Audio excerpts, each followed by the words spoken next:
Bismillahirrahmanirrahim. Assalamualaikum warahmatullahi wabarakatuh. Pada pertemuan kali ini kita akan melanjutkan kembali mata kuliah psikologi dengan tema emosi, stres, dan adaptasi.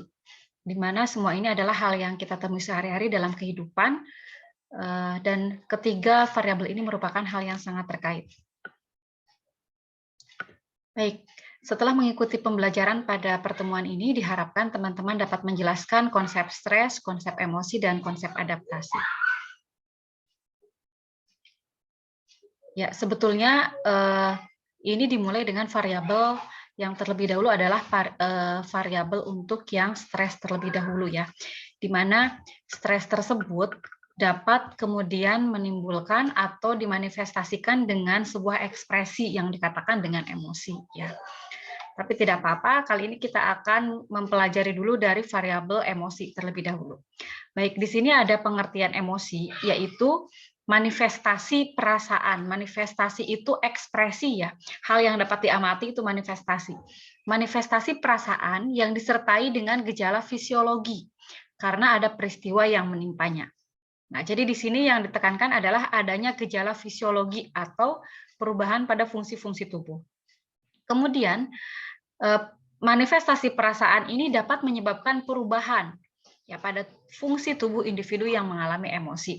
Mungkin kalau kita flashback pengalaman kita sehari-hari, ketika ada sesuatu hal, misalkan ada yang mengejek kita, kemudian kita merasa tidak terima dengan ejekan tersebut, kemudian kita meluapkan dengan ekspresi marah. Nah, ketika kita marah, disadari ataupun tidak, itu terjadi perubahan pada fungsi tubuh kita. Misalkan, apa saja yang terjadi pada jantung kita, misalkan saat kita marah, terasa berdebar lebih kencang, denyut nadinya akan meningkat, kemudian juga nafas juga akan lebih tersengal-sengal, nafasnya lebih pendek. Nah, itulah perubahan-perubahan fungsi tubuh yang terjadi saat kita mengalami emosi. Nah, ini dijelaskan lebih rinci lagi apa saja fungsi tubuh yang terganggu atau yang mengalami perubahan saat terjadi emosi. Sebenarnya, ini hal yang patut kita syukuri ya. Kita diciptakan manusia sebagai makhluk yang paling sempurna, di mana kita itu dibekali dengan mekanisme kompensasi tubuh. Artinya ketika terjadi sesuatu dengan diri kita, maka sudah diciptakan sebuah sistem untuk mengembalikan ke kondisi atau memperbaiki untuk healing ke kondisi normal. Misalkan saat kita marah, kemudian tekanan darah kita meningkat, maka tubuh itu akan memberikan alarm sehingga akan menyuruh hormon-hormon yang dapat merelaksasikan atau mengembalikan ke kondisi normal. Nah, atau saat tekanan darah tinggi, maka kita membutuhkan suplai oksigen yang lebih banyak, makanya dikompensasi dengan respirasi rate atau kecepatan bernafas itu akan meningkat juga. Nah, sebenarnya ini adalah mekanisme kompensasi tubuh. Ketika tubuh kita masih melakukan kompensasi ini, sebenarnya ini adalah tanda bahwa kita sehat. Ya. Karena sekali lagi, stresor, kemudian emosi itu hal yang tidak bisa kita hindari dalam kehidupan sehari-hari sebagai makhluk sosial. Nah, di sini dijelaskan perubahan fungsi tubuh yang pertama adalah perubahan tanda-tanda vital, atau biasa kita kenal dengan istilah TTV ya. Tanda-tanda vital ada 4, tekanan darah, heart rate, respirasi rate, dan suhu juga ya akan meningkat atau bisa jadi juga akan menurun. Karena, oh ya, Bu Ririn lupa menyampaikan bahwa emosi itu nanti akan kita jelaskan lebih lanjut, ada berbagai macam bentuk emosi itu. Ada marah, kemudian ada takut, ada bahagia ya. Nah, ada rasa jijik, itu adalah emosi, sehingga tidak semuanya akan meningkat gitu. Reaksi emosi itu tidak selamanya akan meningkatkan tanda-tanda vital, ada juga yang justru menurunkan tanda-tanda vital. Kemudian perubahan dalam bentuk ekspresi. Nah, bisa kita amati dari mimik atau ekspresi wajah, kemudian dari nada suara saat kita mengalami suatu emosi, ini akan mengalami perubahan. Kemudian terjadi juga perubahan pada fungsi psikis atau psikologis, di mana saat kita mengalami sebuah emosi, maka daya pikir kita, kemampuan kita menalar dan berkonsentrasi itu kecenderungannya akan lebih menurun. Oke. Ya, jadi sebuah emosi yang kita rasakan dapat mempengaruhi terhadap fungsi tubuh. Kemudian apa saja sih komponen emosi? Nah, emosi itu terdiri dari komponen respon, komponen kognitif, komponen ekspresi, terutama ekspresi di wajah, dan komponen reaksi atau feedback terhadap emosi tersebut. Kita lihat satu persatu. Respon, yaitu reaksi tubuh internal yang melibatkan sistem otomatik. Misalnya, jika marah, nada suara akan meninggi dan terdengar lebih gemetar. Nah, ini adalah dikatakan otomatis itu karena ini terjadinya di alam bawah sadar kita, artinya tidak bisa dikontrol oleh kita. Misalkan saat marah, tiba-tiba suara jadi tinggi, bukan karena kita kehendaki ya, tapi memang ini respon yang sifatnya otomatis gitu ya, otomatis. Kemudian ketika kita menghadapi sebuah stresor atau merasakan sebuah emosi, maka sepersekian detik setelah kita memberikan respon tadi yang sifatnya otomatis, maka akan terjadi juga penilaian kognitif. Nah, yaitu keyakinan bahwa telah terjadi keadaan, suatu keadaan, baik positif ataupun negatif. Nah, ini ada dua kutub ya. Jadi, seseorang atau ada dua orang menghadapi stresor yang sama. Misalkan si A sama si B misalkan melihat ular. Nah, kemudian akan memberikan respon yang berbeda dan akan menilai secara kognitif dengan berbeda juga. Bisa ada yang menilai itu sebagai hal positif dan menilai sebagai hal negatif. Ya, ini adalah penilaian kognitif. Nanti kita lihat apa saja yang mempengaruhinya. Jadi penilaian kognitif itu ketika terjadi sesuatu kita meyakini, memberikan persepsi secara kognitif itu ke kondisi yang buruk atau kondisi yang baik. Nah, misalnya saat misalkan kita membaca pengumuman ternyata kita diterima di salah satu perguruan tinggi ternama, maka kita meyakini bahwa itu sebuah hal yang baik. Apalagi kita tahu bahwa perguruan tinggi itu persaingannya sangat ketat ya, sehingga ketika kita diterima di situ saja itu sudah merupakan pencapaian achievement yang sangat baik. Nah, kita meyakini itu sebagai hal yang baik, makanya kita akan memberikan penilaian kognitif dan akan memberikan respon gembira. Kemudian ekspresi wajah. Nah, jelas ini contohnya ya, hal yang sangat mudah atau dalam kehidupan sehari-hari sering kita temui. Misalkan ketika kita tidak menyukai sesuatu, tidak menyukai seseorang, maka kita ekspresi wajahnya akan memperlihatkan. Ada juga memang yang bisa lebih memanage atau mengelola dalam mengekspresikan emosinya. Ada juga yang memang memperlihatkan ya, tapi paling tidak akan berubah ekspresi wajah ini. Makanya ketika kita mengkaji seseorang atau kita berinteraksi dengan pasien, kita jangan hanya saja mendengarkan bahasa verbalnya pasien, tetapi coba dilihat juga ekspresi wajahnya. Karena emosi yang dirasakan oleh pasien itu akan terpancar, akan termanifestasi dalam ekspresi wajahnya. Ya. Nah, kemudian komponen yang terakhir dari emosi adalah reaksi atau feedback, apa yang kita lakukan ya ketika kita mendapati sebuah stresor dan menimbulkan emosi. Nah, bisa berbagai macam reaksi yang tadi Bu Ririn sampaikan, stresornya bisa sama, tetapi seseorang memberikan respon yang berbeda, menilai secara kognitif berbeda, memberikan reaksi wajah yang berbeda, dan juga secara perilaku ini juga bisa sangat mungkin sekali satu orang dengan orang lain memberikan reaksi emosi yang berbeda. Nah, saat ada orang yang mengejek, misalkan seseorang bisa langsung melakukan agresi ya. Agresi itu marah yang dimanifestasikan dengan perilaku menyerang, baik secara verbal ataupun secara gerakan, misalkan memukul atau menendang ya. Atau misalkan saat bahagia, sangat bahagia berlebihan bisa sampai meneteskan air mata, itu adalah reaksi atau feedback dari emosi yang dirasakan. Nah, sekarang kita lihat apa saja sih bentuk dan reaksi emosi itu. Yang pertama dapat berbentuk afek atau perasaan. Nah, kalau afek ini belum bisa belum bisa diobservasi atau belum bisa diamati dengan jelas oleh orang lain ya. Afek adalah perasaan yang menguasai segenap hidup jiwa dan tidak bisa dikontrol serta dikuasai oleh pikiran. Jadi bisa dikatakan afek ini adalah respon otomatis tadi ya. Terjadinya sangat cepat sekali, hanya dalam hitungan sepersekian detik. Ketika kita menghadapi stresor, maka afek ini akan muncul, rasa ini akan muncul. Kemudian Biasanya afek ini disertai reaksi fisiologis seperti tadi perubahan tanda-tanda vital. Kemudian selanjutnya bentuknya adalah berbentuk emosi. Gejala kejiwaan atau psikologis yang berhubungan dengan gejala fisiologis itu. Misal, orang yang sedang marah akan melempar atau membanting benda yang disertai dengan muka merah, kemudian tubuh gemetar. Nah, sebenarnya kapan sih emosi ini mulai muncul? Nah, jadi pada prinsipnya emosi ini berkembang dari keadaan yang sederhana menuju keadaan yang lebih kompleks atau lebih matang, berkembang dari keadaan yang sifatnya umum ke sifatnya yang lebih khusus. Kita lihat pengertiannya. Nah, jadi emosi ini bukan hal yang tiba-tiba didapatkan oleh individu atau oleh seseorang ketika misalkan dia sudah remaja atau sudah dewasa.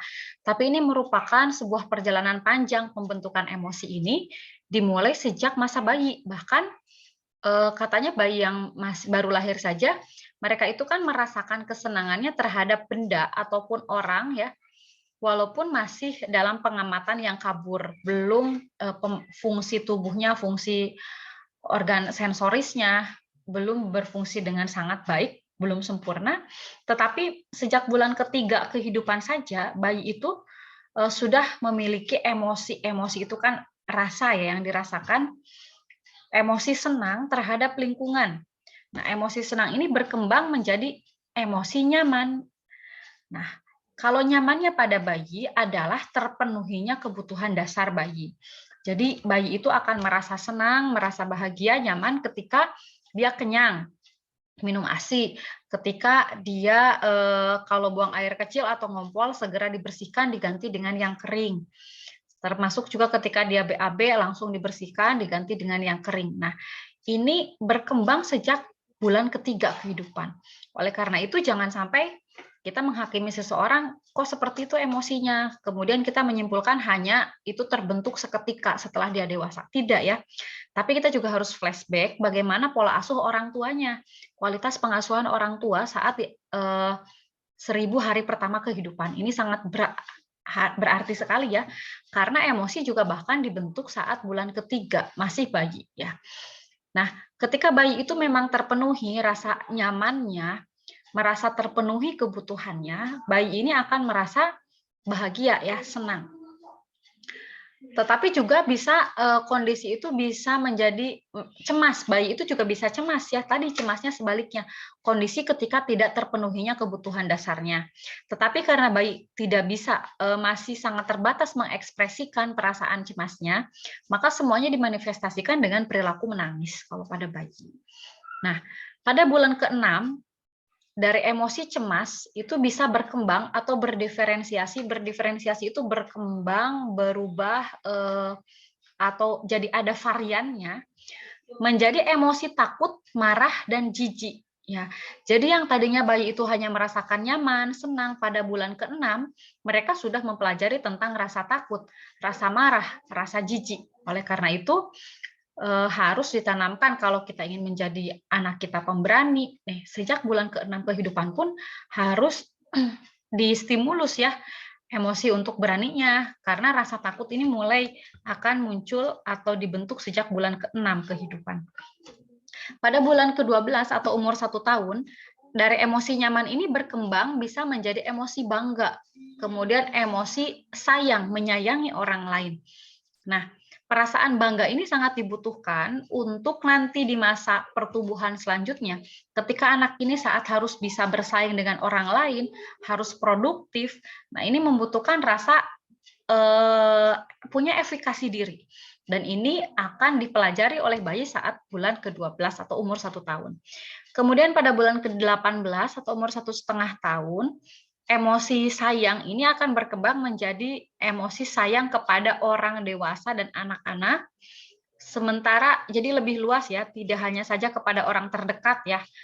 Kalau sampai dengan umur 1 tahun ini kan terhadap emosi sayangnya terhadap orang yang sehari-hari memenuhi kebutuhan dasarnya.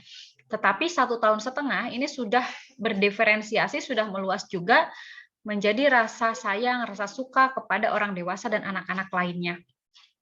Dan dari emosi cemas ini berdiferensiasi menjadi emosi iri. Nah, jadi rasa iri ini sudah dipelajari saat umur 1,5 tahun. Kemudian pada bulan ke-24 atau umur 2 tahun, dari emosi nyaman ini berdiferensiasi menjadi emosi riang, periang anaknya ya, sumringah. Nah, itu emosi ya. Jadi emosi ini suatu hal yang memang dipelajari sejak dari bayi ya, berkembang dari yang sederhana tadinya hanya rasa nyaman, berkembang sampai jadi ada rasa cemas, ada rasa menyayangi, rasa bangga, rasa iri ya, pemberani ataupun takut. Nah, selanjutnya stres. Nah, stres ini kan yang menyebabkan seseorang memperlihatkan sebuah bentuk emosi. Stres itu adalah respon manusia yang sifatnya non-spesifik terhadap setiap tuntutan kebutuhan yang ada dalam dirinya. Atau, sebentar.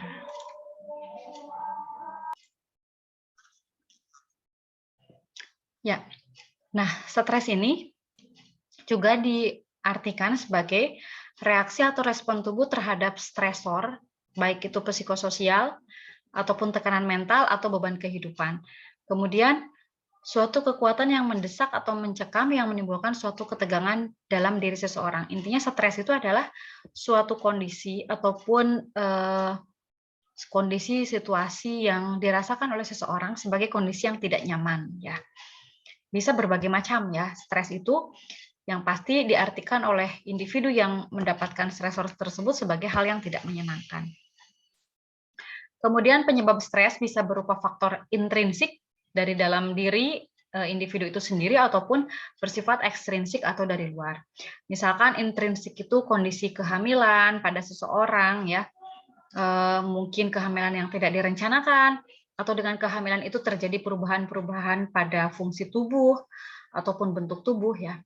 Peristiwa menopause misalkan, kemudian kondisi sakit fisik, frustasi akan suatu kondisi tidak mencapai sebuah cita-cita atau yang diharapkan, adanya konflik, misalkan konflik dengan dalam memprioritaskan pilihan ya. Nah, bisa juga berupa krisis. Krisis ini contohnya adalah krisis perkembangan, terjadi perubahan misalkan dari usia anak-anak ke usia remaja. Nah, di sini terjadi perubahan di mana pada usia anak-anak itu perhatian orang tua justru memang sangat dibutuhkan, diharapkan oleh individu. Saat memasuki usia remaja, justru dia lebih membutuhkan misalkan pengakuan dari teman-teman. Nah, ini terjadi juga sebuah kondisi krisis. Nah, ini adalah sebab-sebab stres yang berasal dari faktor intrinsik. Dari faktor ekstrinsik ini sangat banyak sekali. Sebagai makhluk sosial, setiap hari kita berinteraksi dengan lingkungan dan dengan orang lain. Ini dapat menimbulkan gesekan, dapat menimbulkan crash, dan inilah merupakan sumber stres atau stresor ya. Bisa masalah pekerjaan, masalah keluarga, masalah politik, masalah dengan tetangga, kehidupan sosial dalam bernegara ya, banyak sekali. Apa saja hal-hal yang dapat memengaruhi stres? Pertama dari faktor biologis. Jadi stres ini juga bukan hanya saja sekedar masalah psikologis, tetapi secara biologis pun ini ada pengaruh dari faktor keturunan. Bagaimana seseorang itu dilihat orang tuanya, bagaimana cara menghadapi stresnya, apakah bisa rileks, bisa slow, bisa santuy menghadapi stresornya, ataukah memang cepat stres ya. Ini dipengaruhi oleh faktor keturunan. Kemudian konstitusi tubuh itu keutuhan fungsi-fungsi tubuh, kemudian kondisi fisik, kesehatan secara umum, neurofisiologis dan neurohormonal. Jadi di otak itu stres, kemudian masalah kesehatan jiwa itu sangat erat kaitannya dengan sistem sistem saraf ya, sistem neuro.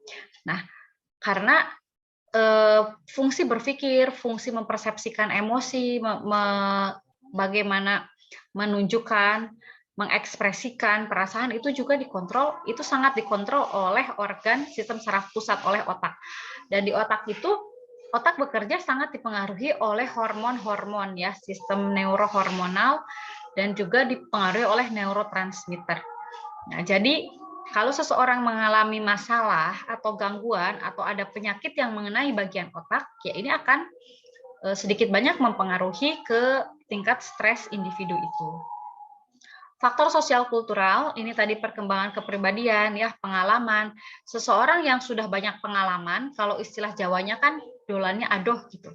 Artinya dia sudah dolan adoh atau main jauh itu, dalam arti dia sudah mencari banyak pengalaman. Karena pengalaman itu guru yang terbaik itu betul ya. Ketika seseorang, contoh kecilnya, pernah mengalami stresor yang sama. Misalkan saya pernah mau berangkat ke kampus, kemudian bannya bocor dan jadi terlambat ke kampus. Sudah pernah sebelumnya. Ketika menghadapi kondisi yang sama, dia mungkin kalau pas pertama deg-degan banget, cemas ya, takut nanti tidak diperbolehkan masuk kelas dan lain-lain ya, nilai dikurangi. Tetapi ketika pengalaman kedua, dia sudah pernah punya pengalaman bagaimana menyelesaikan masalah yang sama. Itu merupakan modal dalam menyelesaikan masalah juga. Makanya punya pengalaman yang banyak itu sangat bermanfaat ya dalam hal menangani stres.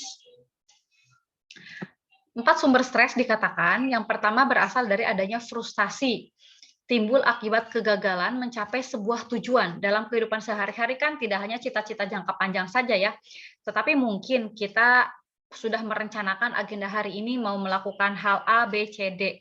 Ternyata karena suatu hal tidak bisa terlaksana, nah ini bisa jadi frustasi. Adanya konflik, ya konflik timbul karena tidak bisa memilih misalkan antara dua atau lebih keinginan, ada kebutuhan yang harus diprioritaskan ya. Kemudian adanya tekanan dari kehidupan sehari-hari, bisa dari dalam diri ataupun dari luar dirinya, misalkan dia punya target hari ini harus mengerjakan apa ya, ataupun memang dikasih target harus selesai gitu. Atau misalkan dia merasakan mengalami sesuatu hal pemaksaan, nah itu merupakan tekanan.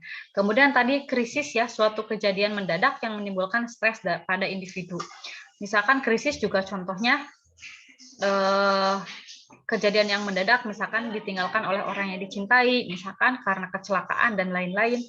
Nah ini pasti mengalami kondisi yang tadinya biasa saja, datar-datar saja, tiba-tiba ada kondisi yang sangat ekstrim. Stres bisa bersifat stres fisik, ya.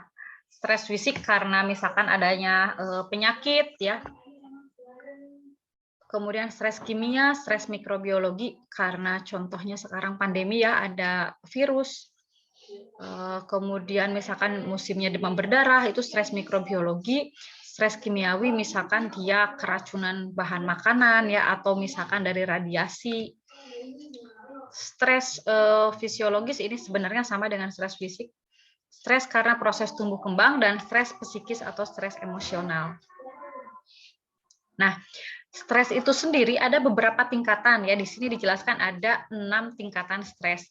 Tingkat pertama tentunya tingkat yang paling ringan dan tingkat yang keenam tingkat yang paling berat.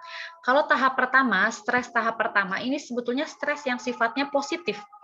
Karena ketika seseorang itu memiliki muncul stres ringan, ini merupakan alarm atau pemicu bagi tubuh kita adanya hal yang harus diselesaikan. Contohnya misalkan besok mau UAS. Kalau kita tidak memiliki rasa stres sama sekali, bahkan stres ringan pun kita tidak ada, jadi merasa ya sudah dijalankan saja, yang penting selesai. Nah, maka kita tidak akan melakukan tindakan persiapan, ya tidak akan ada preparation. Berbeda kalau kita merasa, wah besok pas harus saya siapkan, nanti gimana kalau nilai saya jelek, nanti IPK-nya jelek, nanti saya nggak bisa dapat beasiswa, nanti saya nggak bisa naik ke tingkat selanjutnya. Nah, ketika kita mengalami stres pada tahap pertama ini, pada tahap ringan, ditandai dengan nafsu bekerja yang besar dan berlebihan, tanpa rasa lelah, tidak memperhitungkan tenaga yang harus dikeluarkan oleh dia dalam mengerjakan tugas itu, dan lapang persepsi menjadi tajam dan luas. Nah, mungkin teman-teman pernah merasakan ya, the power of kepepet, tanda kutip. Nah, misalkan mendapatkan tugas masih 1 minggu lagi dikumpulkan. Kita masih santai, masih kalaupun misalkan mau mengerjakan kok kayak belum bisa gitu, kayak belum ada ide. Tetapi ketika besok harus dikumpulkan, maka tiba-tiba malamnya jadi lebih mudah mengerjakan. Nah, berarti itu sedang mengalami stres, tapi pada tahap pertama ringan. Sementara kalau stres pada tahap kedua, ini sudah ada keluhan. Contohnya ini, tapi keluhannya keluhan bersifat ringan dan tidak dirasakan sebagai sebuah penyakit ya. Tapi kondisi yang tidak nyaman, misalkan kalau pas bangun pagi-pagi itu rasanya badan tidak segar, kok capek, padahal baru bangun tidur ya. Yang harusnya kan bangun tidur itu, pada saat tidur itu terjadi pemulihan fungsi, baik itu fungsi tubuh secara fisik maupun fungsi psikologis. Tetapi kalau bangun tidur kok merasa tidak segar, tidak bergairah ya, terus sore-sore habis aktivitas padahal tidak begitu berlebihan aktivitasnya kok terasa lelah yang berlebihan, seperti lambung juga tidak nyaman, adanya rasa sebah ya, jantung berdebar, otot punggung juga pegel-pegel. Nah, ini bisa jadi mengalami stres pada tahap kedua. Kalau pada tahap ketiga ini sudah lebih berat lagi keluhannya, sudah mengalami misalkan defekasi atau BAB-nya tidak teratur, ototnya semakin terasa tegang, pegel-pegel banget ya, sudah mulai emosional atau sensitif pada stres tahap ketiga. Kemudian insomnia. Insomnia itu kan dalam 3 bentuk ya. Sulit memulai tidur, memiliki kesulitan mempertahankan tidur, dan juga bangun atau terjaga lebih awal dari waktu tidur biasanya. Koordinasi tubuh terganggu dan hampir merasa mau pingsan gitu. Kemudian pada stres tingkat keempat, ini keluhannya sudah berat, bahkan di sini adanya ketidakberdayaan atau hendaya ya nih, seperti tidak mampu bekerja sepanjang hari, jadi tidak produktif ya. Aktivitas pekerjaan yang biasanya dia rasakan sebagai hal yang mudah, sederhana juga dirasakan sulit dan menjenuhkan. Kegiatannya terganggu, pola tidur juga terganggu, bahkan ini sering menolak ajakan, jadi sudah mulai unhedon, hilang ketertarikan pada hal-hal yang menyenangkan. Konsentrasi, daya ingat menurun, ya, merasa takut, cemas. Tahap kelima, bahkan stresnya disertai dengan kelelahan fisik dan mental, tidak mampu menyelesaikan pekerjaan ya. Gangguan pencernaan berat, meningkatnya rasa takut, cemas, bingung, dan sudah panik. Kalau panik ini sudah tidak bisa menjalankan ADL, activity daily living, dengan normal. Tahap keenam, sampai ada rasa sesak napas, ya, badan bergetar, dan ini sudah membutuhkan pertolongan medis. Kemudian reaksi tubuh terhadap stres, saat kita mengalami stres, kita bisa mendapatkan kecemasan atau melakukan marah atau agresi, ya ini di sini emosi yang dirasakan ya marah, ini cemas, ada juga depresi. Bahaya kalau sudah pada kondisi depresi. Kalau cemas kan hanya perasaan tidak nyaman, tidak spesifik apa penyebabnya. Kalau marah atau agresi, nah ingat bahwa marah itu adalah emosi yang kita miliki sebagai sebenarnya fitrahnya manusia, dibekali oleh rasa marah. Tidak salah seseorang marah, tetapi yang menjadi masalah adalah bagaimana cara individu itu mengekspresikan rasa marahnya. Karena kalau misalkan kita tidak punya rasa marah, ada orang yang bersikap sewenang-wenang terhadap kita, kita tidak akan komplain ya, kita akan terima-terima saja, padahal bisa jadi itu adalah hal yang membahayakan untuk kita.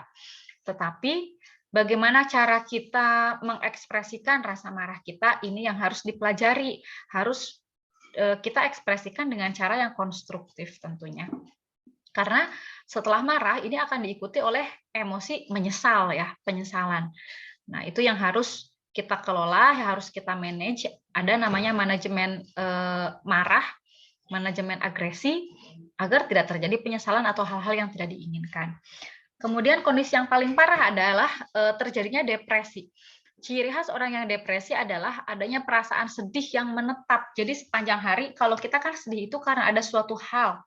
Misalkan ada kekecewaan, ya, hal yang tidak bisa kita capai, meleset dari target, kita sedih. Tetapi kalau sudah sedih itu memanjang, terus-terusan sepanjang hari perasaannya tetap sedih, besoknya, lusanya tetap sedih, bahkan adanya keputusasaan, merasa bahwa sudah tidak ada alternatif lain, hidupnya sudah tidak berguna, ini depresi ini lama-lama mengarah ke resiko bunuh diri. Ini harus diwaspadai. Jadi stres itu dari yang paling ringan, bagus, bahkan ya akan membantu kita meningkatkan kemampuan menyelesaikan masalah, tapi pada kondisi paling berat ini bisa menimbulkan depresi. Nah, Tadi kita sudah pelajari adanya stresor, hal yang membuat kita stres, menjadikan kita stres, yang dimanifestasikan dengan bentuk emosi. Nah, selanjutnya ada tugas kita untuk melakukan adaptasi. Karena tadi saya sampaikan, selama manusia itu hidup, kita tidak bisa menghindari stresor. Ya, kita harus hadapi dan yang harus kita lakukan adalah beradaptasi. Nah, adaptasi adalah pertahanan yang didapatkan sejak lahir. Yang Bu Ririn sampaikan, manusia itu sudah dibekali oleh senjata yang sangat canggih, yaitu berupa kompensasi tubuh. Secara fisiologis akan melakukan kompensasi ketika terjadi perubahan yang drastis, begitupun secara psikologis. Nah, diperoleh karena proses belajar dari pengalaman untuk mengatasi stres. Makanya sangat penting sekali siapa yang dijadikan sebagai role model atau figur oleh seseorang. Karena ternyata adaptasi itu adalah hal yang dipelajari. Cara mengatasi stres dapat dengan membatasi atau melokalisir ini stresnya pada hal apa saja, bisa dikurangi atau kita menetralkan pengaruhnya. Nah, adaptasi juga merupakan usaha individu mengatasi atau menyesuaikan diri terhadap stres yang dialaminya. Karena tidak bisa kita hindari tadi. Suatu cara penyesuaian yang berorientasi pada tugas atau task oriented. Ya, jadi adaptasi ini adalah hal yang kita sudah lalui setiap hari ya. Kita melakukan banyak adaptasi. Misalkan adaptasi yang besarnya sekarang musim pandemi, kita kan beradaptasi dengan virus corona dengan cara melakukan protokol kesehatan. Itu hal yang besar, contoh besar. Contoh kecilnya adaptasi dalam kehidupan sehari-hari, misalkan teman-teman dulunya kuliah, dulunya pas SMA, cara belajarnya karena bareng-bareng, ya sudah, kalau ada tugas PR dikerjakan, ya terus di sekolah belajar. Tapi kalau kuliah, teman-teman juga harus beradaptasi, karena jadwal kuliah itu kan tidak selamanya tetap, ya. Kemudian juga banyak tugas mandiri. Nah, ini pun adaptasi yang kita lakukan sehari-hari. Apa sih tujuannya dari adaptasi? Nah, sebenarnya adaptasi ini adalah usaha kita menghadapi tuntutan keadaan. Karena tadi stresor tidak bisa kita hindari. Adanya tuntutan kepada kita tidak bisa kita hindari. Tetapi kita melakukan adaptasi agar tuntutan itu kita hadapi secara sadar, penuh kesadaran ya. Kemudian kita hadapi dengan realistis. Nah, kemudian kita hadapi dengan objektif, tidak mengedepankan perasaan saja, tetapi juga menyertakan logika atau kognitif. Dan juga kita hadapi dengan penuh rasional, secara rasional. Dengan hal-hal yang masih dalam batas nalar manusia. Kalau kita tidak mampu beradaptasi, maka yang terjadi apa? Ya, kita akan menganggap bisa jadi kita menolak atau denial, menganggap ini hal kondisi yang tidak terjadi, tidak mempercayai, tidak menerima. Nah, bisa jadi kita tidak realistis kondisinya seperti apa, tetapi saya mengasumsikannya seperti apa, jauh panggang dari api. Nah, ini bisa jatuh juga kepada kondisi halusinasi, ya, kalau kita tidak realistis. Kemudian objektif tadi, biar kita tidak mengedepankan emosi-emosi yang sifatnya destruktif ya, sehingga merugikan diri kita sendiri dan orang-orang di sekitar kita. Dan juga harus rasional dalam batas nalar manusia. Nah, adaptasi ini ada dua jenis. Bisa kita adaptasi secara fisiologis, fungsi tubuh kita menyesuaikan, yang Bu Ririn jelaskan adanya homeostasis ya.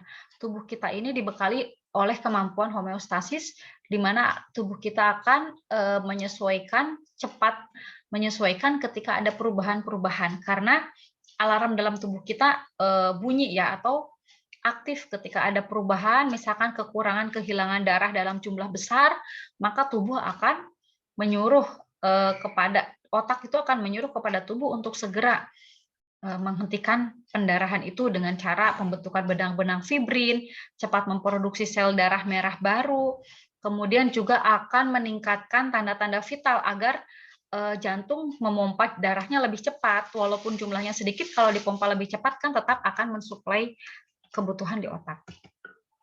Adaptasi juga bisa berupa adaptasi psikologis. Nah, Perilaku adaptasi psikologis ini akan membantu individu untuk menghadapi stresor, diarahkan untuk menata laksanakan stres, didapat melalui proses pembelajaran ya. Walaupun juga tadi faktor herediter atau faktor keturunan mempengaruhi terhadap tingkat stres seseorang, tetapi faktor yang lebih besar adalah proses belajar ya. Bagaimana kita meniru role model yang kita tiru seperti apa, memaknai dari apa yang kita lihat sehari-hari, itu proses pembelajaran. Nah, tadi yang disampaikan, adaptasi psikologis ini bisa sifatnya konstruktif ataupun destruktif ya. Kalau konstruktif akan membantu individu menerima tantangan dan menyelesaikan konflik. Dan kita ingat ya, jadi ketika sebuah stresor, tantangan atau konflik dapat kita selesaikan dengan baik, ini menjadi pengalaman kita untuk menyelesaikan hal tersebut. Di kesempatan yang akan datang, kalau kita menghadapi tuntutan yang sama, tubuh kita sudah imun, psikologis kita sudah imun, sudah bisa untuk mengatasinya. Tetapi sebaliknya kalau destruktif akan mempengaruhi orientasi realita, kemampuan memecahkan masalah ya. Dan ini akan menghambat kita untuk dapat mencapai tujuan yang kita inginkan. Ya, demikian materi yang bisa Bu Ririn sampaikan pada kuliah tentang emosi, stres, dan adaptasi ya. Jadi kesimpulannya bahwa dalam kehidupan sehari-hari kita tidak bisa lepas dari yang namanya stresor atau hal-hal yang membuat kita stres. Macam-macamnya banyak. Stresor ini akan kita respon dengan kita memberikan perasaan terhadap respon itu. Kemudian kita akan memikirkan, memberikan persepsi secara kognitif. Kemudian kita akan melakukan perilaku apa yang mengikuti stresor itu atau memberikan respon. Nah, dan hal-hal itu akan dimanifestasikan, ditunjukkan dalam bentuk ekspresi emosi. Nah, emosi ini adalah hal yang sudah kita miliki. Ini merupakan fitrah dan berkembang sejak kita dari masa bayi sampai dengan sekarang. Melalui proses belajar, dipengaruhi juga oleh faktor herediter dan faktor lainnya. Kemudian, tugas manusia, tugas individu adalah melakukan adaptasi, penyesuaian, agar kita tidak menghindari, tetapi kita bersahabat dengan stresor-stresor tersebut. Oleh karena itu, pesan sponsor dari Bu Ririn yaitu, kita tidak usah menghindari stresor, tetapi bersahabatlah dengan stresor. Ya. No health without mental health. Tidak ada kesehatan tanpa adanya kesehatan jiwa. Ya. Salam sehat jiwa, semoga bermanfaat. Bu Ririn akhiri, wassalamualaikum warahmatullahi wabarakatuh.